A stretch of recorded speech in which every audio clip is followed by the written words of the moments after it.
In the heart of the city, where night's cold breath touched every crevice, stood the old city morgue. A repurposed Victorian-era building, its arched windows and Gothic stonework added a grim beauty to its purpose. Most knew better than to pass it after the sun had set, their fear of the unknown keeping them at a distance. Inside, an antique chandelier flickered relentlessly, casting long, wavering shadows across the walls and high ceilings. On this night, a new attendant, Amelia, worked her first solo shift. The evening began uneventfully.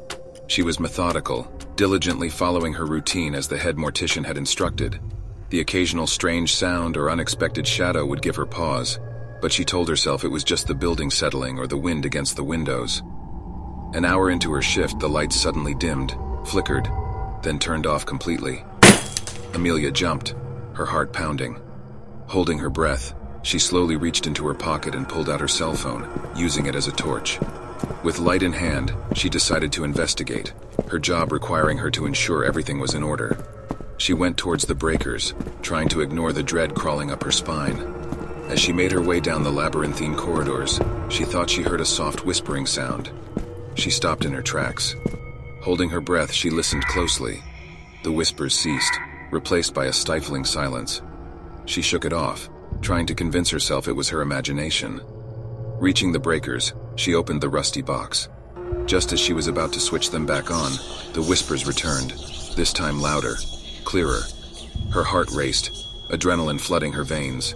The voices seemed to come from the examination room. Gathering her courage, she decided to investigate, the whispers echoing in her mind. She flipped the breakers on before she left. As the lights flickered back to life, Amelia noticed something that froze her blood. The main examination room door, which she had left securely closed, was now ajar. She pushed the door open, and the room was empty, save for the corpse on the table, a recently deceased elderly woman. The whispers grew louder, echoing around her. Amelia started to feel a chill seep into her bones. That's when she saw it. The chandelier lights flickered erratically, casting bizarre shadows across the room. And on the woman's cold face, her eyes were now open, staring directly at Amelia. Terrified, Amelia stumbled back, her mind refusing to process what she was seeing. She closed her eyes tightly, praying it was all a trick of the light. Opening her eyes, she saw that the woman's eyes were closed again. She was relieved until she noticed that her clipboard, full of her paperwork, was now scattered across the floor. It had been on a desk at the other side of the room. She felt a gust of cold wind, yet all the windows were closed. A feeling of terror gripped her as she realized the whispers were coming from the body. She ran. She ran as fast as she could, ignoring the chilling whispers that followed her. She didn't stop until she was out of the morgue, gasping for air under the safety of the streetlights. From that night on, Amelia never worked alone again. But she never forgot the chilling whispering voices and the lifeless eyes that opened on their own. The image was ingrained in her memory, reminding her that some things in the morgue come alive when the lights turn off. In a small town where nothing exciting ever happened, the town morgue was one of the most monotonous places to work.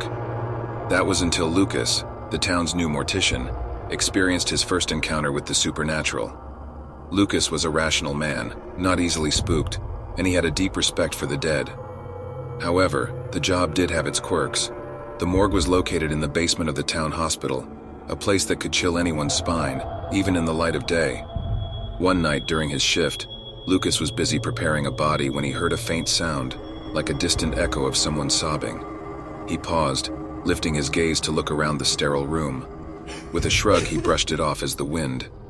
Yet as he turned back to his work, he noticed something odd in the mirror across the room, a reflection of a shadow standing behind him. He froze, staring wide-eyed at the mirror. When he dared to glance over his shoulder, there was nothing there. The room was as empty as it had always been. Trying to convince himself it was just fatigue, he decided to take a short break. As he returned from his break, Lucas couldn't help but glance at the mirror again. His blood turned cold as he saw the reflection of the same shadowy figure, but this time it was closer, and its hands appeared to be stretched towards him. Frightened, Lucas turned around, but there was no one there. He decided to confront the reflection.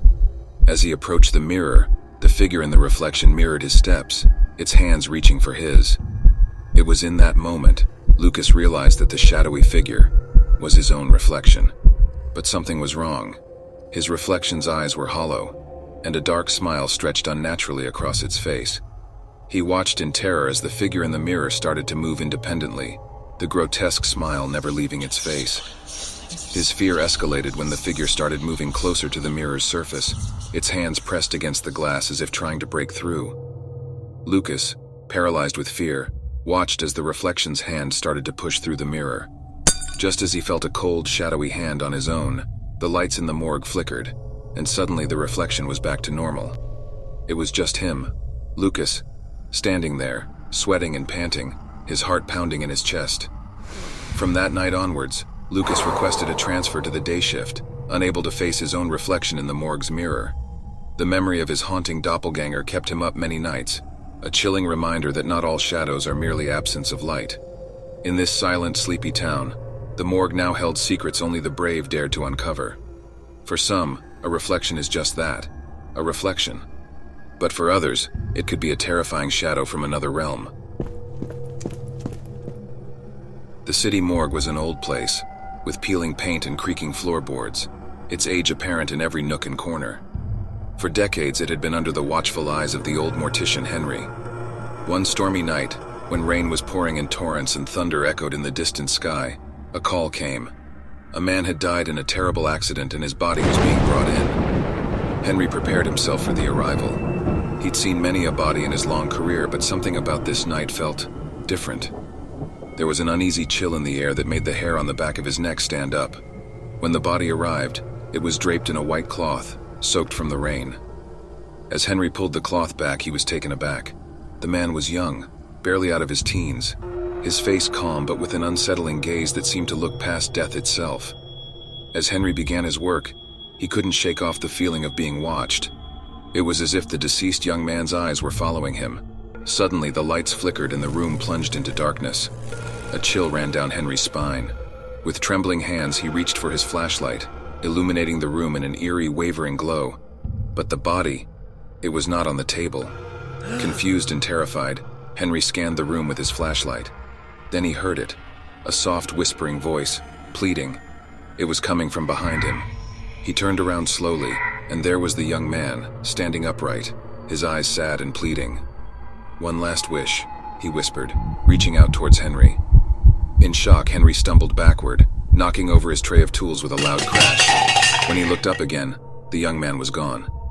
The only sign that he had ever been there was his body, back on the table. As the lights flickered back on, Henry was left with a creeping sense of dread. He couldn't explain what he'd seen, but he could never forget the desperation in the young man's spectral eyes. From that night on, the morgue wasn't just a place of death for Henry. It was a place where the line between the living and the dead blurred. Each shadow held a secret, every echo, a plea, and his nights were filled with the eerie whispering of one last wish. In every corner of the morgue, the air whispered tales of the departed, their last wishes floating in the silence, only to be heard by those brave enough to listen.